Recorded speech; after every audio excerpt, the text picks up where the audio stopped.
This episode is brought to you by Outgrow. Are you looking to grow your online business with a tool that's used by Salesforce, Nike, and Adobe, but also accessible to freelancers and entrepreneurs like us? Outgrow's powerful software allows any marketer to build a wide range of personalized, engaging tools, such as calculators, graders, assessments, and quizzes, without any technical or design experience. These interactive content pieces have been continuously outshining standard marketing techniques, with over 38% conversion rates. Outgrow makes it easy for you to engage with your audience, assess their knowledge, recommend specific plans and products while improving your conversion rate. I personally love the vast number of tools they have available and am currently using Outgrow to build a chatbot. I've always been genuinely interested in adding one of these to my sites, but I've never pulled the trigger. Outgrow is helping me do that, and they can help you too. You can sign up for Outgrow at outgrow.co/Joe. That's outgrow.co/JOE to get a special 30-day free trial, no strings attached. Try Outgrow today to boost your business. Thanks so much to Outgrow for supporting the show. Hey, everybody, and welcome to another episode of How I Built It, the podcast that asks, how did you build that? Today, we are on episode 204. I'm going to redo that. Hey, everybody, and welcome to another episode of How I Built It, the podcast that asks, how did you build that? It is episode 204. Our sponsors are Outgrow, Restrict Content Pro, and Text Expander. You'll hear about them later. But first, of course, I want to bring in a very special guest. Her name is Amber Hinds. She is the founder and CEO of Equalize Digital, and we are going to be talking all about accessibility today. I'm super excited. Amber, how are you? I'm doing great. Thanks. Thanks for coming on the show. Thanks for reaching out. I'm excited. As I was starting to do outreach for this season, I got an email from you, and I thought, well, this is going to be perfect because I am a web developer of 20 plus years at this point. And I've had a couple of accessibility related topics on this show, which is in its fifth year or fourth year, maybe. But we've never explicitly talked about web accessibility. So I'm really excited you reached out. Before we get into a whole host of topics we're going to touch on, why don't you tell us a little bit about who you are and what you do? Sure.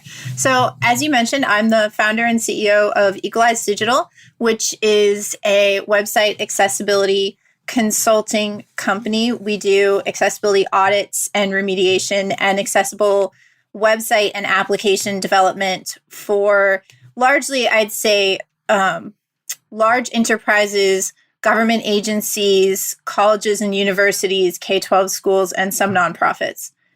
And I actually got into it. Our main agency that is a parent company for Equalize is called Rotary Creative.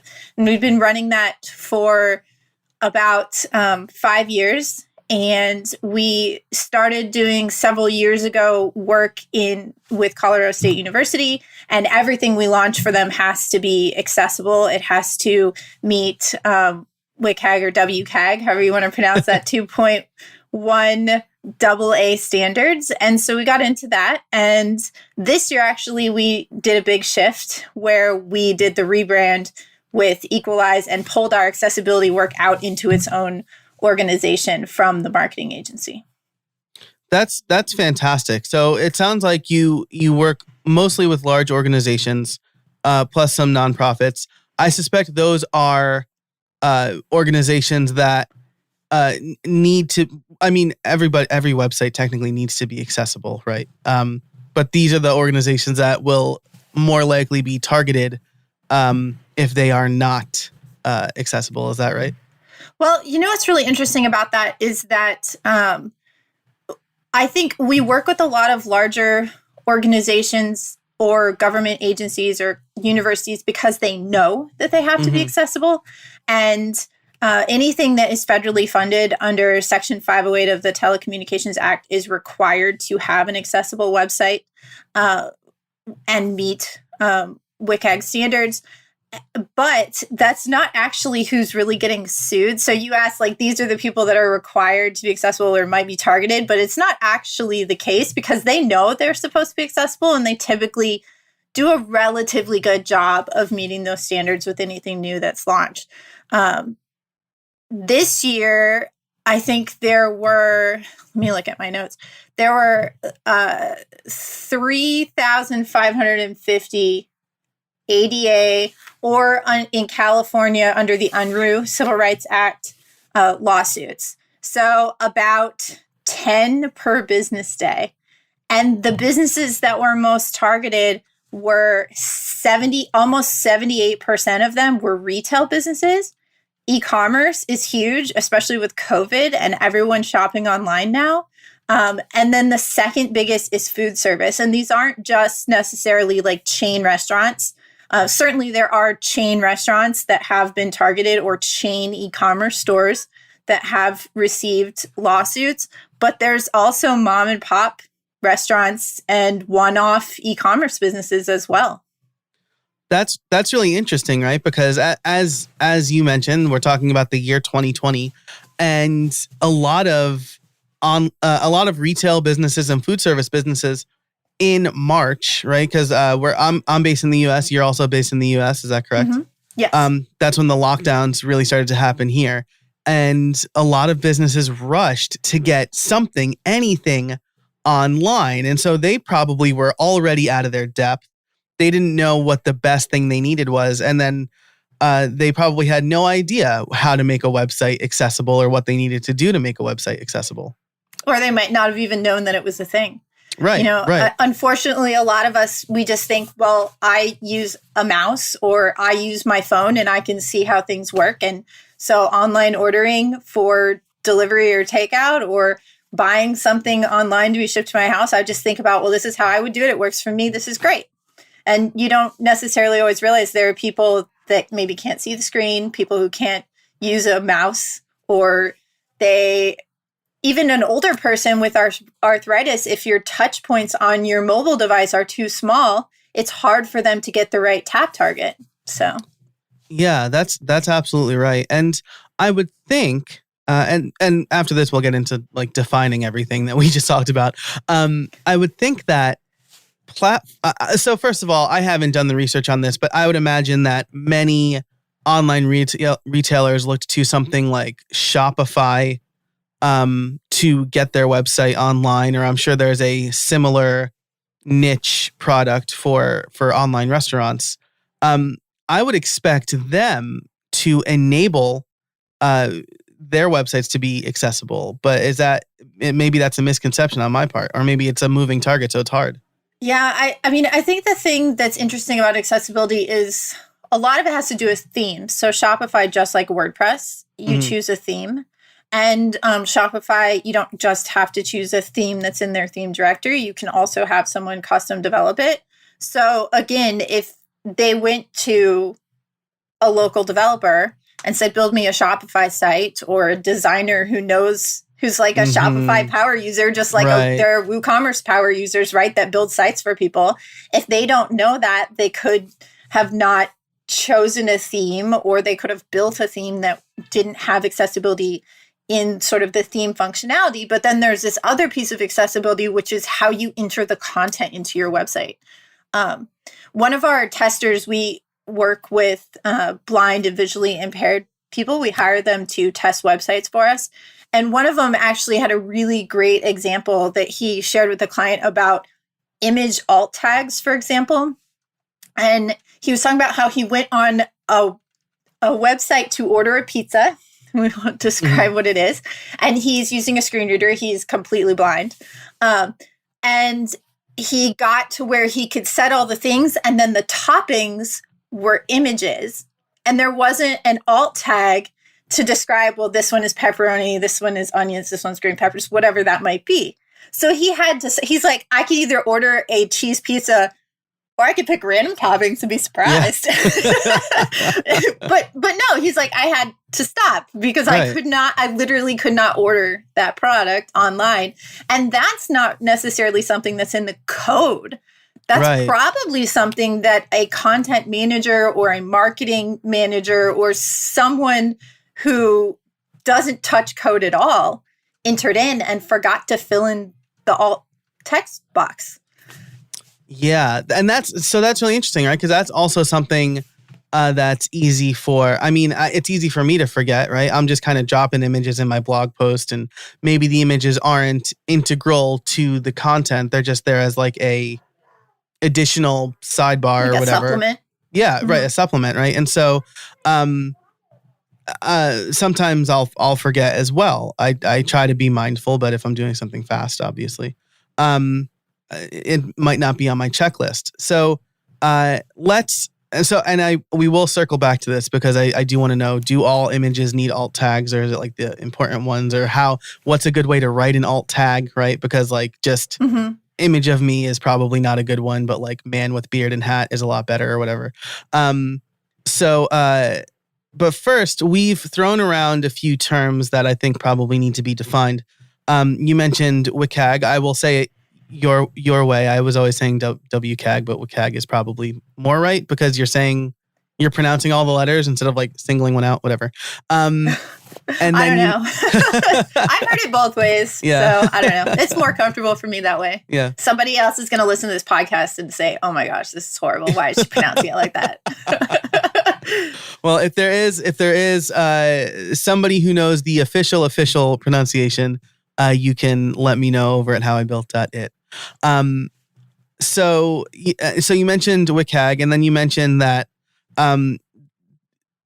all of these websites that you're working with primarily need to be 2.1 AA or AA, a rating of that. So what is WCAG and what are the ratings? Just like a high level overview. Sure. So WCAG stands for Web Content Accessibility Guidelines. They are internationally agreed upon standards that are developed by committee and volunteers. Anyone can volunteer and contribute to them. And there have been different versions. So 2.1 was released a couple of years ago. And actually, I should clarify, a lot of our clients, we do 2.1 because that is the current standard. But if you're a government agency, Section 508 specifies 2.0. So anything that is a further version is also backwards. So it covers all of that. So 2.1 is better than 2.0, but legally they're only required to meet 2.0. Gotcha. 2.2 was supposed to come out in November, but because of COVID and some things, it got delayed, and it's expected about mid-year next year. And then a major version change to the guidelines is 3.0, which has sort of a code name of Silver. So sort of like in WordPress, we name WordPress versions after jazz singers. There's a code name for web content accessibility guideline versions. And 3.0 is, I believe, expected in 2022. There is, if you listen to or you go on YouTube, you can see the WordPress Accessibility Day talks. And I moderated a talk with Sherry Bernhaber, who is on the Silver Committee. And she talked a lot about what is coming in that. And it's a really excellent talk for anybody who wants to be forward looking. So there's different versions that are basically released sets of guidelines. Within those versions, there are what's called success criteria. So they are numbered items that a website can be tested against in order to determine if it is accessible. And these success criteria have 3 different levels. A is the absolute most basic, which is something like, if it's a pre-recorded video, it should have captions so that someone who can't hear the video can understand what is being said. And then AA is sort of the middle, and AAA is the highest and most accessible. It can be very challenging to make an entire website AAA compliant. Most people consider AA the standard. And then there might be certain situations when you try to meet the AAA guidelines. Gotcha. Yeah. So A is the most basic. You actually mentioned captions in video. which makes me think about what kind of added expense making a website accessible is. Right now, people will look at that as this is a cost I don't need, but I would argue that it's definitely a cost you do need. Right, my podcast has had transcripts since season 3. And it's certainly an added cost, but there have been, first of all, it makes my podcast accessible for people who can't listen. But there have also been benefits to it. My website ranks higher. The content is more searchable. I definitely saw an increase in traffic after my transcripts got added to the website. So, and that's something on NPR. They actually did a scientific study on that a couple years ago with a couple of their podcasts where they were testing whether they should have full transcripts or just the little blurb summary. And they determined that it significantly helped, just like you were saying, their search engine ranking, time on site, engagement. Like people were now going to multiple pages, whereas they would just go to one episode and bounce. Mm-hmm. So it has a lot of benefits besides making it available to people who can't hear. It could also help people in situations where maybe they are a hearing person, but they're, laying in bed trying to pat their kid to sleep, right? But they want to look at something on their phone, or they're sitting on a train and they forgot their headset and they don't want to bother everybody, but they still want to engage with the content. This episode is brought to you by Restrict Content Pro. If you need a fast, easy way to set up a membership site for yourself or your clients, look no further than the Restrict Content Pro WordPress plugin. Easily create premium content for members using your favorite payment gateway, manage members, send member-only emails, and more. You can create any number of subscription packages, including free trials and even free tiers. But that's not all. Their extensive add-ons library allows you to do even more, like drip out content, connect with any number of CRMs and newsletter tools, including my favorite, ConvertKit, and you can integrate with other WordPress plugins like bbPress. When the Build Something Club comes out later this month, you can bet it's going to be using Restrict Content Pro. I'm a big fan of the team, I'm a big fan of the tool, and I know they do fantastic work over there. If you want to learn more about Restrict Content Pro and start making money with your own membership site today, head on over to howibuilt.it/RCP. That's howibuilt.it/RCP to learn more and get a special offer for listeners only. Thanks so much to Restrict Content Pro for supporting the show. I've been in many situations where I'm looking for something to do. Actually, just yesterday, as we record this, I was looking for the best way to oven bake bacon, because I didn't want to get my skillet out or whatever. And I asked my Amazon Echo Show, hey, what's the temperature or whatever? And they're like, here's a video. And I'm like, I don't want a video. I want a single sentence that tells me what to preheat the oven to. So you don't want to watch 15 minutes. Yeah. So, yeah.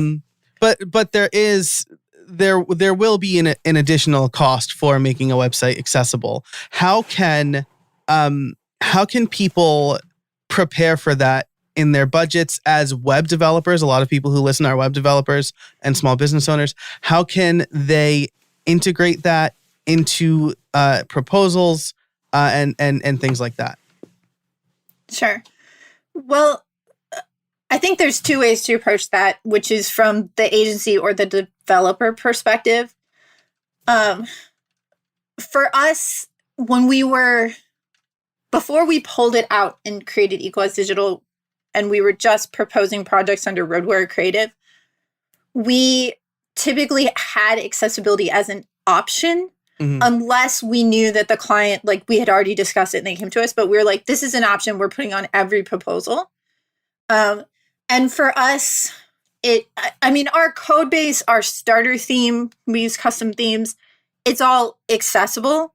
But what we have found from an agency perspective is that There are sometimes more things if you have custom functionality, if you're embedding like HTML canvas elements, if anyone knows what that is, there's special things that have to happen because those aren't accessible to someone on a screen reader. It just says like graphic, right? So there's different code things that have to happen. So on that front, we frequently have to account for that in time. The other thing that we've found a lot as from an agency perspective is that there's a lot more training that has to go into it with clients. And when they, you give them, here's our content request, you fill it all in, then we have to spend time going through it and saying, so some of the common problems that we see and we have to educate people on, one is ambiguous anchor links. So that's when you have the text for your link and it doesn't make sense out of context. So a really obvious thing for that is like, click here. Mm-hmm. People link that all the time. And if someone is on a screen reader, they don't have the context. They just start going through links. They're just going to hear click here. And they won't know, why would I click here? Where does it go? But even things like email or website can be ambiguous when it's on a page where like a directory page where you're listing out, here's 5 different people and email is the link to them. You actually need to have something so that a screen reader would read email for Amber Hinds. So I would know, oh, this is the link to email Amber Hinds. So there's a lot of those kinds of things where we have to go through their content that they provided us with and either have conversations with them about it or just make the change and by adding screen reader text or whatever that might be on the development end. And then I feel like another thing is heading level. We notice a lot if people are coming to us with an existing website that needs work, we need to do some training about you can't just pick the heading level because you like the way it looks. Right. They actually make sense in a numerical order and there's a reason for that. So I feel like from an agency perspective, you sort of have to figure out what are the top problems that you're seeing or the top things and then account for that time. And we, on every project, would put it as an option because as much as we want every website to be 100% accessible, it's just like, as much as I'd love to write all the content for every website because I think it would make it really awesome. Sometimes clients don't have the budget for that or they really just want to do their own content and it, and it may not be what you would do, but so I think there's that. From a website receiver perspective, I think that you can't afford to not make your website accessible. At least currently with current laws, it's sort of a roll of the dice. You have no idea if you're going to get sued or not. Right. Certainly, the more high profile your website is, if you run, let's say, Google AdWords or paid social media ads, and you are driving traffic there, certainly that increases your likelihood, right? More visibility than if you're just, I have a small brochure website that's 4 pages. I don't really send people there, and my traffic is like, 100 people a month. Right. The likelihood of getting sued is a lot lower. So that's something that a business owner has to weigh. But if you think about if your attorney bills you $250 an hour and you get a lawsuit, just responding to that is going to cost you thousands of dollars. Right. And I've seen some reports where they're saying that most of the time you have to settle because there's no, that's just what you do. And just settling could cost you $300,000. Now, all of a sudden, you're thinking, boy, putting an extra 5 into my website at the time that I build it is probably worth it. It's very similar to making your website secure, right? Like I've had clients who I've tried to say, hey, we should spend a little extra money shoring up the security of your website so you don't get hacked. And then they get hacked and then they spend 4 or 5 times that doing the recovery and then shoring up their website. I think that's so interesting. Now, you mentioned that there's no way of knowing if you'll get sued. I'm wondering, because I read this earlier in the year, but I don't want to use scare tactics or say this could happen. But I did read about a gentleman who was suing random businesses that he went to, websites, And there was really nothing that those businesses could do about it, right? Because the legal argument was sound. It's not like you can't sue because you're not a customer. If you visit the website, it's not accessible, you're liable for a lawsuit, right? Yeah. So and actually the other thing to be aware of is that you don't have to, you won't necessarily get sued in the state where your business is based. Mm-hmm. So if you are an e-commerce business, especially, if you mail products to people in California or New York, which are the top states for lawsuits, you can be sued in New York or California. There is, I think, 70% of all cases are brought by 10 plaintiff law firms. So there are law firms that specialize in this kind of lawsuit. There are definitely plaintiffs who sue lots of websites. They call them kind of drive-by ADA lawsuits, where they're just finding every website that they can find. Word of caution, some of those plugins that are out there, and I won't name any, but they're overlays that say, add a line of JavaScript to your website and we'll make it accessible. They can be scanned for. And there are actually a number of lawsuits that cite that the website is using that plugin and it is failing to make it accessible. Multiple of those plugins, so it's not just one. Wow. And they're still getting sued. So there is that, which is it's not great. There is actually a bill right now that has been proposed in the House, which will stop someone's ability to just sue a business without even contacting them first. Okay, because that was going to be my next question, right? Like if there's a copyright infringement, like you'll usually get a cease and desist first, right? But there's nothing like that right now for ADA lawsuits. There is not, and there's no guidelines under the ADA about what accessible means. So people assume that it means following Web Content Accessibility Guidelines, WCAG, but there's no real proof to that or specific judicial guidelines saying that this is what it is. There was a case against Domino's that was pretty high profile that went to the Supreme Court last year. And the Supreme Court declined to hear it. They basically said that the lower court's decision stood, which was against Domino's. So that was considered a win for accessibility rights advocates. And so it's hard because there are people that are obviously abusing this to make money. Right. But there are also some very legitimate cases where someone really couldn't do what they wanted. And if the lawsuit hadn't happened, progress would not have been made. Right. Yeah. Like you said, the lawsuit might be required to, laws like the, now the ADA is short for American Disability Act, right? Americans with Disabilities Act, yes. Americans with Disabilities Act. And so laws are really defined in the courts, right? As many lawyers I listen to on podcasts say, a law is meaningless unless a court decides on it, basically. So we need these lawsuits essentially to define how they're going to play out and then how we as web developers need to act accordingly. Yeah. Whew. Well, I should state that at this point, I'm not a lawyer. Amber, are you a lawyer? I am not a lawyer. And whenever I do webinars, that is the first thing I say. So we're just kind of spitballing here. But there are, let's talk about, we talked about the scary part. I have like an irrational fear of getting sued. So we talked about the scary part, but let's talk about the proactive things that we can do to make websites accessible. We've kind of talked about the importance. We've just defined WCAG and the 3 ratings. I would say aim for AA if you can, but at the very least do single A. At the core, a good semantic HTML helps a lot with accessibility. Is that an accurate statement? Yes.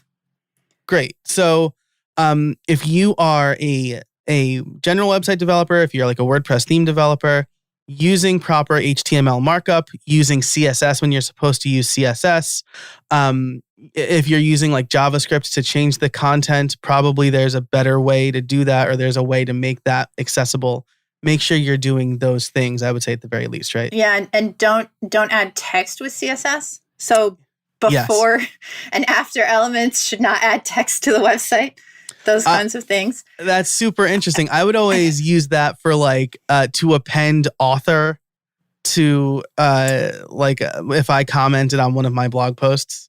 But that's something that would mean that somebody on a screen reader might not know that you were the author commenting on your blog post. Right. So that doesn't show. That's super interesting. That doesn't show up in the screen reader.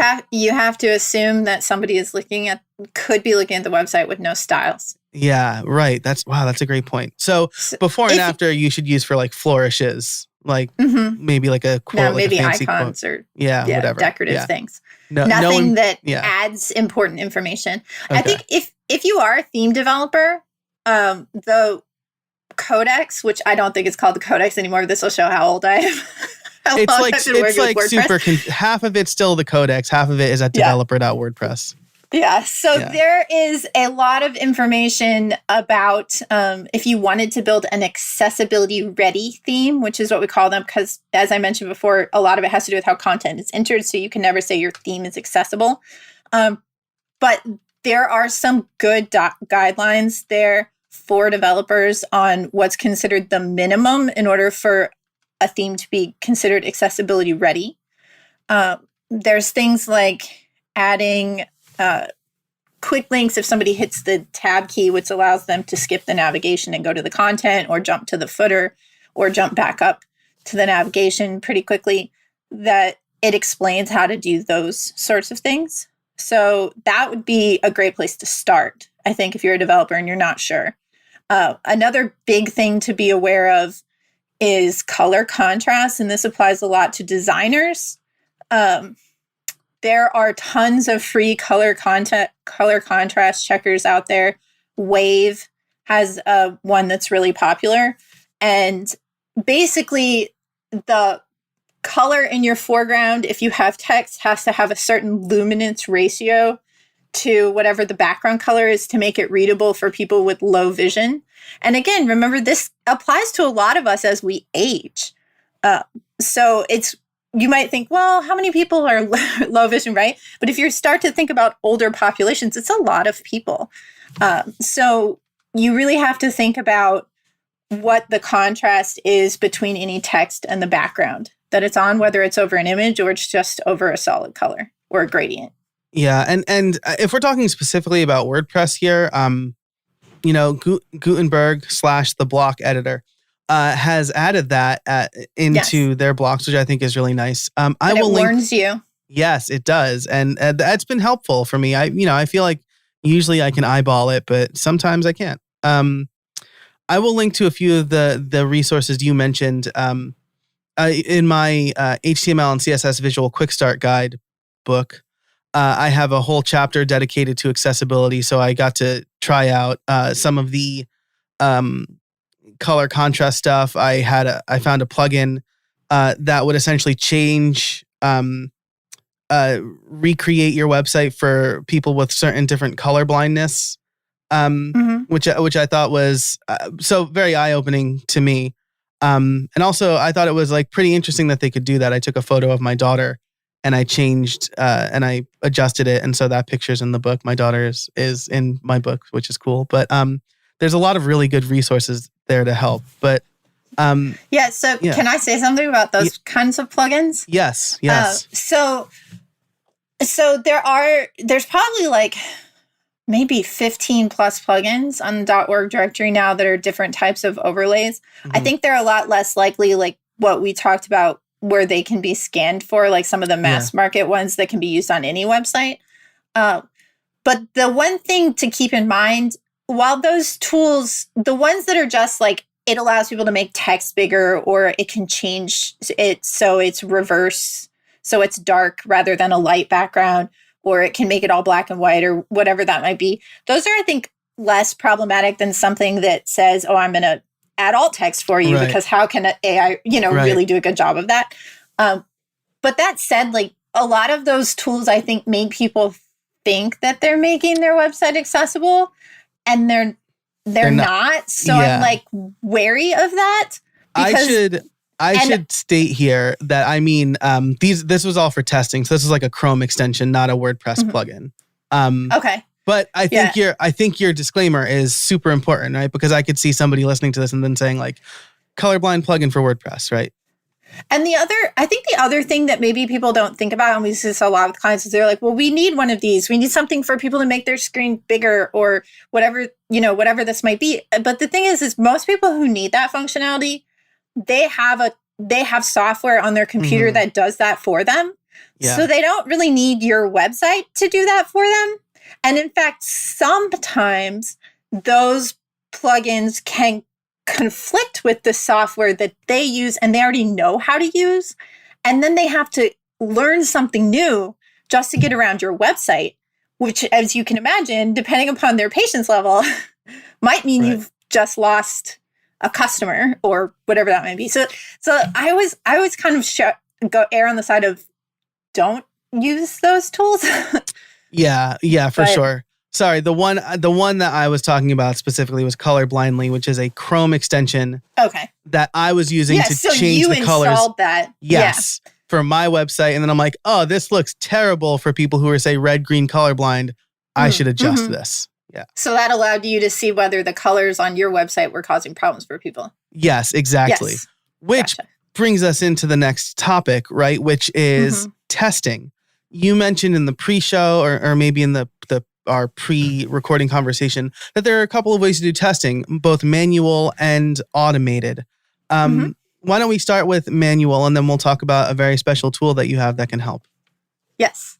So it is important to know that only about 30% of accessibility, 30 to 40% of accessibility problems can be found automated with an automated test. So you do have to manually test your website. And what that looks like is doing a number of things. The first one is very basic, which hopefully we all do when we launch a website, which is look at it in multiple browsers on multiple screen sizes. So test it on different phones, different tablets, different PCs or Macs, and different browsers. And then within that, then the first thing we do is we do keyboard navigation only. So assume you don't have a mouse and use the tab and the arrow keys to move through the website. You want to make sure that you have a clear focus indicator. So every time you hit tab, it is very obvious to you where you are. Are you around a navigation item? Are you around a link? Are you in a field for a form? Whatever that might be. You want to try to trigger every button or link with your keyboard only. Can you move sliders? Can you play and pause videos? Can you submit a form, add a product to a cart, whatever that might be, without using a mouse? So that's the first thing you want to do. And then once you've done the keyboard navigation, you want to test with the screen reader. If you have Macs, you can use VoiceOver. It's built into screen readers. It's built into Macs, and it's there and available and free. If you have a PC, there's a couple of different options. I like NVDA, which is an open source one, so it's free. Anyone can download it. JAWS is a really popular one, which we do testing with, but it's somewhat expensive. So if you're just using it for testing, you probably don't need to. I do recommend testing with multiple screen readers because they don't all say the same things, which you might be surprised. That was surprising to me at first. It encountered the same element and two different screen readers say two different things. So we recommend testing with at least two and testing on Windows and a Mac. And that's basically the same thing. You move through the website with your keyboard only, with the screen reader turned on, and you listen to what the screen reader says and think, is this confusing? You can also try, there's different keyboard shortcuts in screen readers, like you can navigate by heading. So you could, in NVDA, if you press the 2 key, it'll read out all of the heading 2s. And then you could jump to one of them, which is a way that people, right? A sighted person can skim and find the information they want easily. But someone who is blind or has a strong visual impairment can't do that. And so this is how they skim content, which is why the heading levels matter. So if you skip your heading 2 and you've just have heading 1 and heading 3, they hit 2, they'll think there's no headings on the page and they won't bother to hit the 3 key and they'll think there's no way I can skim this page. So you want to test all of those things as well with the screen reader just to make sure the functionality works. That's really interesting. Now, as you were speaking, I was kind of doing some of the things on my personal website. Again, when I wrote my book, I did all of this because I needed screenshots. There are videos that accompany the book. And so I ran it through, but I recently changed themes, and just going to my website in Safari and hitting tab brought me to the 3 form fields on the website and then back to the address bar. Oh, yeah, because you have a tab index set on your form. So it forces it to the front, even though the form is probably at the bottom of your page. That's exactly right. So that's really interesting. This is maybe something that we could discuss in the members only section of the show. But I was a little alarmed to see that because I'm using a reputable theme development shop. And if I'm just testing and hitting tab, that failed, and maybe that's something that I need to work on, right? And that's what's interesting, right? Because that sort of thing is probably come from whatever form plugin that you're using. There's an option where you can set a tab index on that form when you embed it in the page, and you did it, and I don't know why you did it, or you might not have even known if you should or not, and so you did. Right. I know people do that too. But what happens is maybe you have a theme that has the skip to content links and it's perfectly set up, but now some setting in some plugin has caused a problem, which is overriding the great theme you have, right? Yeah. And so that's where it's a little challenging. And I think there's a whole nother piece, which we won't even get into, but if you are linking PDF documents or Word documents or any of those things on your website, they also have to be accessible. So any content that you share with someone, if you have a PDF download, you have to make sure that can be accessed also. And it kind of follows similar guidelines as a website as far as having headings and things like that. That's really interesting. Yeah, that's not something I would have thought of at all. Well, I'm gonna stop looking at the code on my website right now because it's very distracting. But you're gonna leave with homework. Yeah, absolutely. Fix your tab index. Yes. The first thing when you're doing keyboard navigation and you hit tab, the first thing you should see is skip links. With the one exception of sometimes, and we've done this for some clients, the first thing when you hit tab is a link to visit the accessibility help page where it has their accessibility statement. And then it goes to skip links, but it's like a hidden link that pops up when you hit tab. Interesting. But generally, that's the first thing you want to do because you want to allow people to bypass the navigation and get to the content quickly, especially if you have a very large navigation. We've built websites for government agencies that have 60 things in drop downs, right? And can you imagine if you had to go through every single one of those items on every page just to get to the text of the page? This episode is brought to you by Text Expander. It's a new year and you can start off on the right foot by reclaiming your time. With Text Expander, you can save time by converting any text you type into keyboard shortcuts called snippets. Say goodbye to repetitive text entry, spelling and message errors, and trying to remember the right thing to say. With Text Expander, you can say the right thing in just a few keystrokes. Better than copy and paste, better than scripts and templates, Text Expander snippets allow you to maximize your time by getting rid of the repetitive things you type while still customizing and personalizing your messages. Text Expander can be used in any platform, any app, anywhere you type. Take back your time and increase your productivity in the new year. And let me just say that snippets is not all it does. With advanced snippets, you can create fill-ins, pop-up fields, and much more. You can even use JavaScript or AppleScript. I can type out full instructions for my podcast editor, hi Joel, in just a few keystrokes. Another one of my favorite and most used snippets is PPT. This will take whatever text I have on my keyboard and convert it to plain text, so I'm no longer fighting formatting. Plus, if you have employees or contractors, you can use Text Expander to manage and share snippets with them, so you all get it right every time.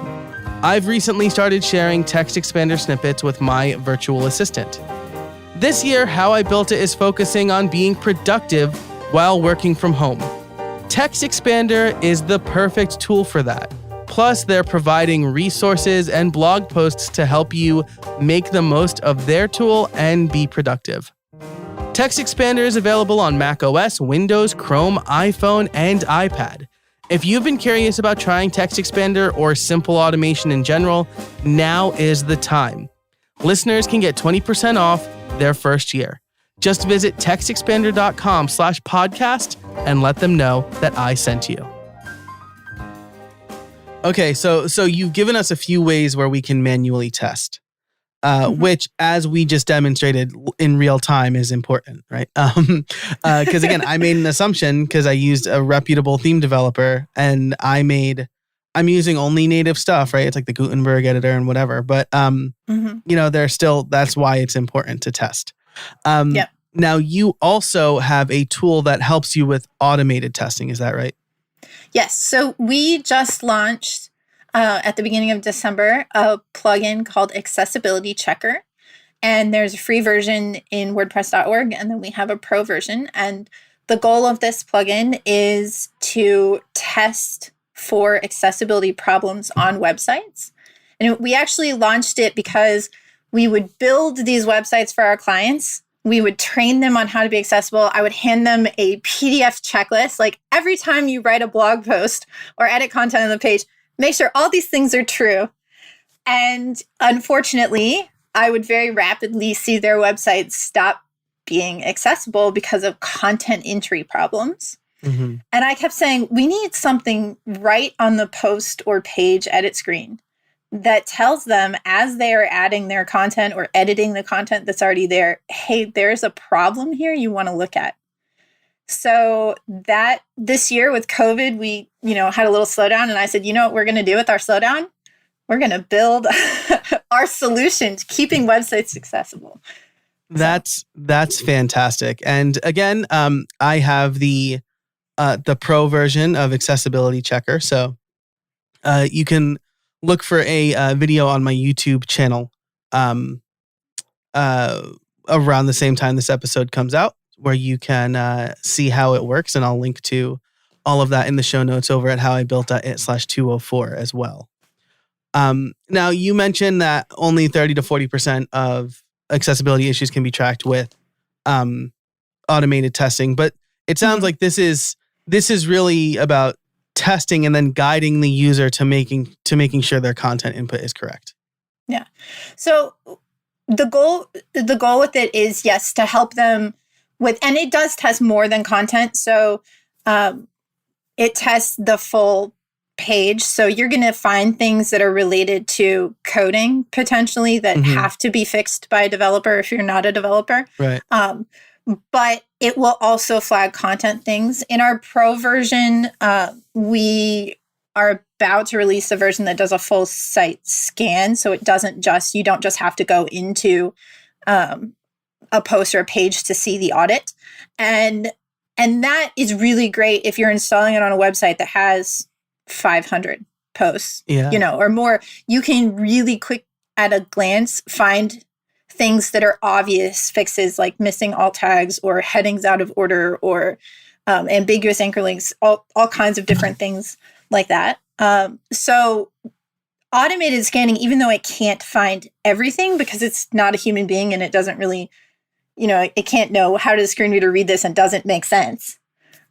It is a very important part of testing because it can help speed up and solve some of the more obvious problems. I mean, the missing alts on images is one of the things that is almost always cited in lawsuits when they describe why is this website being sued. And I'm just like, it's almost the easiest thing, because any CMS, WordPress, Shopify, any of them, they have a little field where you can write what the alt is. But if you haven't been doing that, it's hard to know. I've got all these posts. I have to go back and click on every image to see if there's an alt there. So that's why an automated tool is great, because it can just tell you, oh, here's the 30 posts and the specific image on those 30 posts that are missing the alt tag. Absolutely. And so that brings us back to something that we touched on earlier in this episode, which is, do all images need alt tags? What makes a good alt tag? So let's start with the first question. Do all images need alt tags? No. Okay.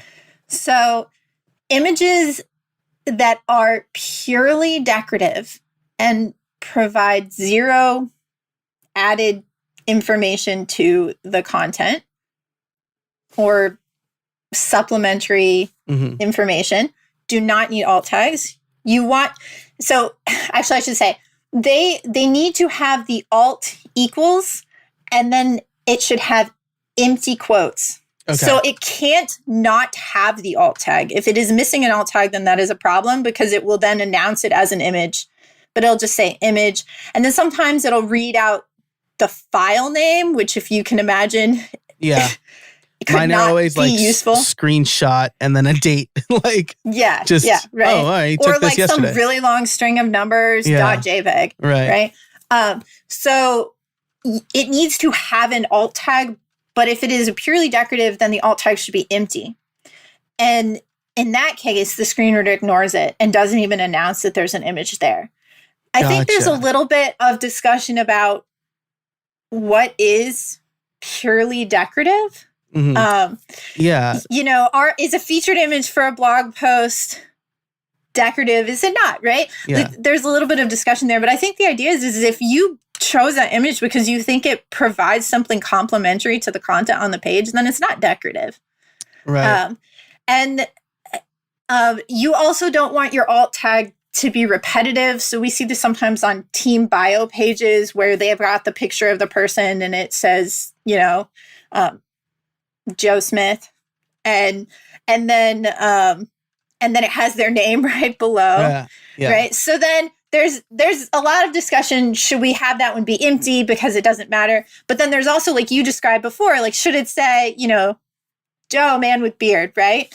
And there is some point to that. It's hard, if you're doing it for a whole team, you don't want to, there's a whole things like, do you want to gender people? Do you want to but if you can allow people to describe themselves, sometimes that is important information, because if someone were to be meeting with that person and they were going to bring someone along with them to help them find that person. Sure.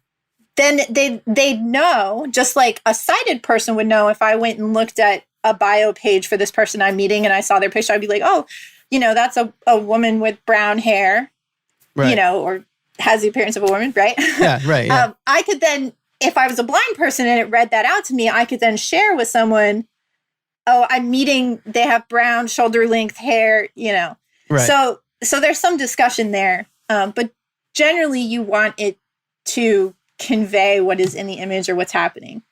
Gotcha. So if we're looking at examples here, right? If you are saying like this graph shows the number of COVID cases over time in the United States, you would want an alt tag for that. Right. Yes. And with that, you would probably have an alt tag which says, so this is interesting too, when it's a graph or a chart or a map, you would say something like graph of COVID cases in the United States over time, more information below image. More information below image. And then below the image, you would put the table. Okay. That contains all the data. That the graph and hopefully a from. properly formatted table, so that they can then see, here's the state and here's the number of cases by month or whatever that might be, because they need that information. So the alt tag can also be useful in telling people where to find the information if you have a complex graphic. Right. Now, that they'd otherwise be missing out on. Now, if we're talking, let me tie up this one end first, right? Recently, I published a blog post about my favorites of 2020. In some cases, it would be like favorite TV show, Ted Lasso, and then I'd have like a screen grab from Ted Lasso, which is, I would say, more decorative than not because I just put it there to break up the text. But that sounds like something I probably should describe, right? A still from the TV show Ted Lasso with Ted and Beard, Coach Beard. Yeah, I mean, I don't know if you'd necessarily say like still shot from the TV show. What you might think about is, what is that still shot from the TV show conveying? So I've never heard of Ted Lasso. Oh man, it's an excellent show. I also don't really have TV, so I'm in the dark ages on all that stuff. But right, if I were looking at this blog post, I might see it and I might know something about the room they're standing in. Or, like it might tell me if this is a sci-fi TV show, Right. if this is a TV show set back in olden days because of the clothes they're wearing, right? Like there's a lot that's probably communicated by that still shot. Right. So just saying like screenshot of Ted Lasso TV show leaves out people on screen readers who are missing. No, you don't want to write a book, right? Right. But perhaps you want to describe, Yeah. Two soccer something coaches that standing in their sets office the or whatever. scene, Yeah. because that would help people on a screen reader know, oh, maybe this is a show I want to check out. Interesting. Okay. Good to know. I'm glad that I'm using this show to get my own like personal consultation. Now, I do want to circle back to the graph and then we'll wrap up because we've been talking forever. There's just like so much to know. With the graph specifically, right? There's the HTML tag figure and fig caption. Would those be the semantically appropriate things to use for say a graph where I would say like more information below, or would I include like the data table in the figure tag? Well, this is a little bit in the weeds, but I'm curious about it. Yeah. Yes. So with figures or canvas elements, you can put data tables right in there. And that is an appropriate solution. I think it depends on how big your data table is. The other thing to think about is there was some support, there's not really much anymore, for a long description, which is you could put a URL on the image and then certain screen readers would then read it out and people could go there to find the supportive data. But that's not, those sorts of things are where you hide it. Like we've seen people be like, well, what if we just like wrap this all in a screen reader text so it only reads out the data to someone on a screen reader? And I tend to advise against that because sighted people can usually benefit from tabular data also. So it makes more sense to have it just visible on the page below your graph. If you don't want the whole transcript visible on the page, there are options to minimize it, but still have it available. We frequently do things like using an accordion, as long as it's properly coded, to put content on the page. And you can do the same thing with your data table if you don't want it. If you're worried that it's going to make the page look too long or if it messes with the design, you could have it linked. So you could have a link below the graphic that says, to view the data, go here, and it could open a different page, or it could download a document or maybe a spreadsheet. Again, if you have a document that you're downloading, it also must be accessible. So there are ways to do that. But generally, I would say that data for graphs and charts is beneficial to sighted people as well. And so you want to make it visible too. Yeah, that's really interesting because it kind of goes back to the same thing that we said earlier. Like good semantic HTML goes a long way. If you have good content and the right content, your website's going to be inherently more accessible. So it's really, just certain things you need to watch out for, like making sure videos and audio have transcripts or captions, making sure that you have alt tags in the appropriate places. I think that's really interesting. So I know a lot of we touched on the benefits of how accessibility can help your business as well, right? Because it makes it more accessible. It allows more people to visit your website and use your website. Maybe you're not losing customers because they can't get the toppings they want on the pizza that they're trying to order. For those listening, are there resources that you would recommend to help them learn more about accessibility? I mean, it's good to go to the source. So if you're comfortable sort of wading through, I hate to say that, but wading through the success criteria and you go to w3c.org, you can find the web content accessibility guidelines and all of what those are. They also have really good help articles that explain different aspects of accessibility. And if you're a developer, how you might implement them. If you use our accessibility checker plugin, we put a lot of effort into our documentation as well because we're trying to create an educational resource. So every item, when it flags, there's a little icon you can click on to go over to our website and read really detailed information about why this particular item got flagged and what the relevant success criteria are and how you might fix it. So that is helpful as well. Wave is another very common testing tool that a lot of people use for one-off free tests. They also have an API that you can pay for if you want to do bulk testing, and they have pretty good documentation as well on webaim.org. There's a couple of podcasts that are interesting on more of the just learning generally about accessibility or how it works. People like the Accessibility Rules podcast, and accessible.org has a podcast. If you're interested in the legal side, there's an attorney called Lainey Feingold who's been very active in the structured negotiation on accessibility cases, and she writes a lot about that, and she's a great resource as well. And then I think I previously mentioned WP Accessibility Day. That happened a couple months ago, and I think it might be wpaccessibilityday.org. If you just Google WP Accessibility Day, you'll find all the YouTube videos, and that's great as well for WordPress specific information. Awesome. And I will be sure to link all of that, everything we talked about in the show notes over at howibuilt.it/204. Now, before we go, I do need to ask you two questions. The first is, do you have any trade secrets for us? My trade secret.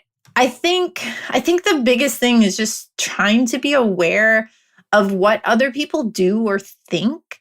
I don't know if that's a secret as much, but it's really important to get out and talk to your website users. So if you're a website owner, talk to your customers and find out what problems they have on your site. A lot of the accessibility things go hand in hand with UX and user experience, and you'd be surprised the things that might confuse people. A really great tool for this too, if you kind of want to spy on people on your website, is Hotjar. That allows you to put a tracking script on, and then you can watch recordings of interactions of people on your website. And we'll do this a lot when we're trying to figure out if there's an accessibility or usability problems, or if people have been confused or not taking it. And I think you get like a 14-day free trial of a full business plan or something, which if you have a high traffic website, 14 days might give you a lot of data. I'm just going to give you a hot tip for Hotjar right now, is I cheaped out and only installed it on the landing page that I wanted to test, which means I never saw what people did when they clicked off that landing page, which included going to my checkout process. So if you're going to do this, make sure you install it site-wide so that you could see what people are doing everywhere on your website. And I think you get like a 14-day free trial of a full business plan or something, which if you have a high traffic website, 14 days might give you a lot of data. Yeah, for sure. Maybe team that up with like some ad campaign. Not that I want to spend people's money, but you know, if you can anticipate a high volume of traffic over a 14-day period, maybe that's a good time to try out Hotjar. Otherwise, you can use the free plan and still get some information. You just need to go there on a regular basis, review it, and delete it so that you can get new data. Yes. Awesome. Amber, this has been truly fantastic. One of my longer conversations, really. So thank you for taking the time. Where can people find you if they want to learn more? You can find me at equalizedigital.com, and the quickest way to jump to the section on our website for accessibility checker for our plugin is to go to a11ychecker.com. It's 11 like the number 11. So a11ychecker.com. We're pretty active on LinkedIn under Equalized Digital, or my LinkedIn name is just Amber Hinds, all one word. And you can also email me. I'm amber@equalizedigital.com. And I love talking accessibility, so I'm happy to answer questions. Fantastic. Well, I will, again, link to all of that and more in the show notes over at howibuilt.it/204. Thank you to this week's sponsors. They are Outgrow, Restrict Content Pro, and Text Expander. for members of the Build Something Club, a name I'm workshopping, I'm going to ask Amber if there are any good themes that she would recommend that she knows are accessibility ready. So I'm putting her on the spot there. If you're a member, you'll get that in the members feed. Otherwise, thanks so much for listening. Until next time, get out there and build something.